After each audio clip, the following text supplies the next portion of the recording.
Bu gün nə edəcəyimizi düşünüb qərar veririk ki, evdən hazırlaşıb Daşağıl şəlaləsinə gedək.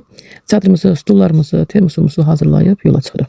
Yol boyu gözəl mənzərələrə baxa-baxa Daşağıl kəndinə çatırıq. Sonra daşlı yollarla da şəlaləyə doğru qalxmağa çalışırıq. Hələ ki yol gedir, çıxırıq. Yanğına səbəb olmayaq, baş üstə. Az getdik, çox getdik, axır ki şəlaləyə gəlib çatdıq.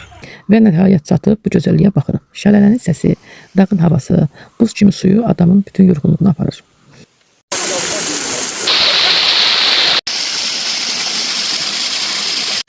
Oturacağımız yer.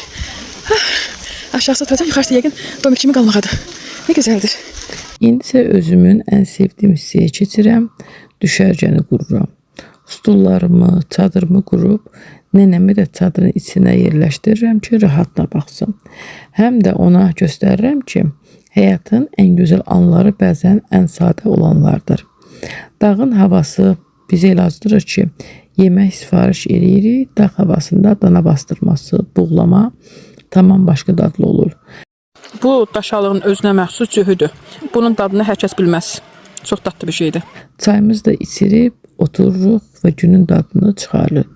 Uşaqlar isə artıq öz dünyalarını qurublar, dağın ortasında öz xəyalların içində oynayırlar. Mən də bu fürsətdən istifadə edib, onlarla zaman keçirirəm, onlara kitab oxuyuram. Mənim üçün pasiv istirahət inanın əslində ən gözəl istirahətdir. Günün sonunda evə qayıtmaq üçün yenə piyada düşürük. Yol boyu dağ mənzərələrinə baxa-baxa gedib bir daha da düşünürəm. Biz nə qədər gözəl bir ölkədə yaşayırıq. Arada nənəmlə zarafatlaşıram ki, gönlü xoş olsun. Nənəmin məsləhəti ilə yoldan çəkili otu yığıb yolumuza davam edirik. Bu günün gözəlliyinə bir də mənim olmayan səsimlə mahnı əlavə edirəm ki, dağlar mənim səsimin gözəlliyini eşitsin. Qafqaz sıra dağları! Balar, ceyranın balasını, ofçu yaralar, ofçu yaralar. Bura vətəndir, gülü dumanlar özümə bir xeymə qurdum. Keçdi xəyalımdan öz gözəl yurdum. Və beləcə Daşağıl şəlaləsində keçirdiyimiz bu gözəl, sadə və dolu günün sonuna gəlirik.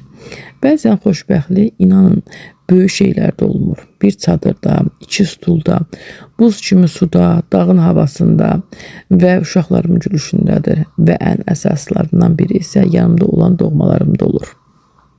Bu gün nə edəcəyimizi düşünüb qərar veririk ki, evdən hazırlaşıb Daşağıl şəlaləsinə gedək. Çadırımızı, stullarımızı, termosumuzu hazırlayıb yola çıxırıq. Yol boyu gözəl mənzərələrə baxa-baxa Daşağıl kəndinə çatırıq. Sonra daşlı yollarla